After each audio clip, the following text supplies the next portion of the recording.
I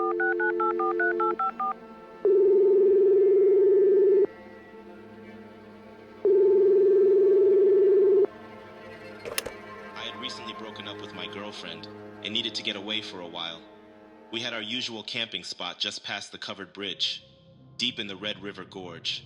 It was secluded, and we always had such a great time together. I arrived with Rudy, my golden retriever, that July afternoon. He had been pretty bummed about the change as well, and I just thought it'd be nice to get away and go someplace familiar that we both enjoyed. We parked and began down the empty, overgrown trail. Not many knew that this was even a trail, having shut it down a few years prior. We made our way to where it curved around, about an hour and a half of a hike in, at a leisurely pace, to the top of a hill. And that's where we diverted, into the woods by this fallen tree, a marker we had been using since we started camping there. I know, looking back now, we shouldn't have veered off the trail, but we'd been going there for over a year with no problems. Nothing crazy had ever happened before. Arriving at the flattened area, there were still some chopped logs at our makeshift campsite from the time before. I set up the tent and got a fire going, while occasionally tossing a stick into the woods for Rudy to retrieve. The sun had set. I sat in my folding chair, next to the small fire, now tossing Rudy's favorite light-up ball into the woods. He was obsessed with it. He'd happily trot off. You could see his fur glowing with flashes of red and blue. He'd come back, seemingly smiling, ready for another go. I was stoking the fire when I heard Rudy let out a distant bark. I turned and was smacked in the back by the ball. It ricocheted and rolled down the side of the tent, its strobed colors trailing down the side. Rudy was back and happily picked up the ball in his slobbering mouth, his wagging tail swatting the side of the tent as he faced me. My senses heightened, listening for any unusual movement. Guess it had just bounced off a tree. That night, I had dreams about my ex showing up at the campsite, and the dream played out like nothing had happened.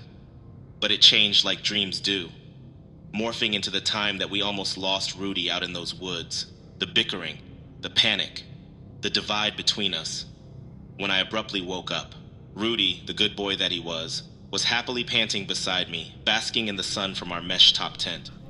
We hiked to the secluded swimming hole that day, a little place that my ex and I found on one of our first trips.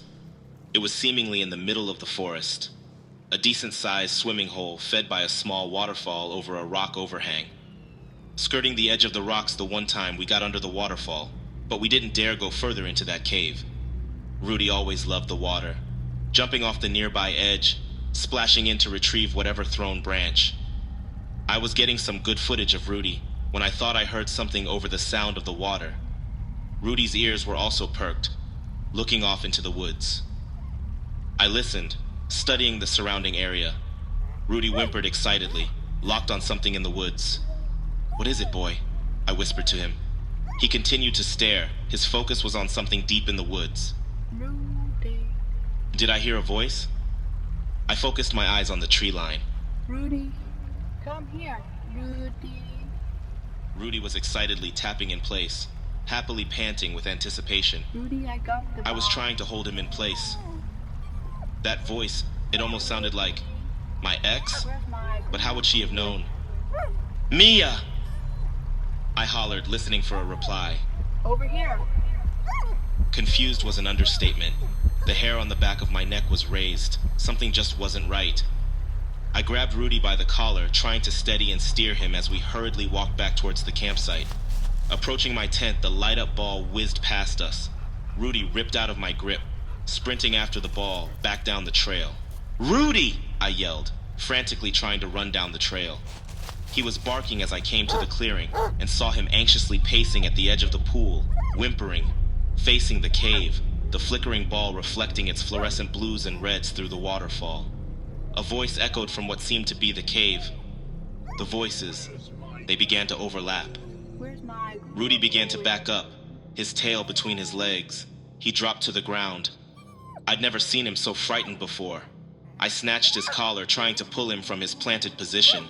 The voices, they were overwhelming. "Rudy, let's go!" Rudy shot off away from the pool as we raced down the trail, not stopping till we made it back to that fallen tree. We hightailed it out of there, never looking back. I always wonder what we encountered that day, luring us, what was waiting for us in that cave. I haven't found any answers with my research, but I suppose maybe that's why they closed down that trail, and maybe why so many people have gone missing in that area. Before college, I was working in the tri-state area at an urban farm. It was a laid-back gig, cleaning up urban plots, getting gardens started for the local communities. We got free veggies and could keep whatever cash we got from the farmers market during the season. Well, towards the end of the summer, my boss offered a job for us across state lines into Indiana, working for one of his friends. We were to clear up a large, overgrown garden at a property they had just purchased.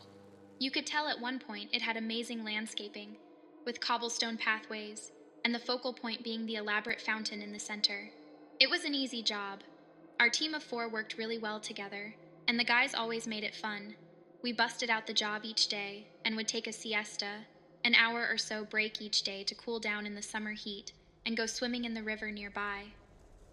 We'd carpool together, riding down the winding roads looking for a new spot to swim.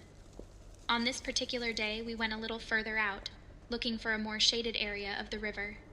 We pulled off to the gravel shoulder and started to hike through the overgrown woods, down the embankment, holding onto tree trunks and branches, careful not to slip down the mud. We eased into the river, before drifting a little ways to a bit of a beach clearing we had seen when curving around the bend.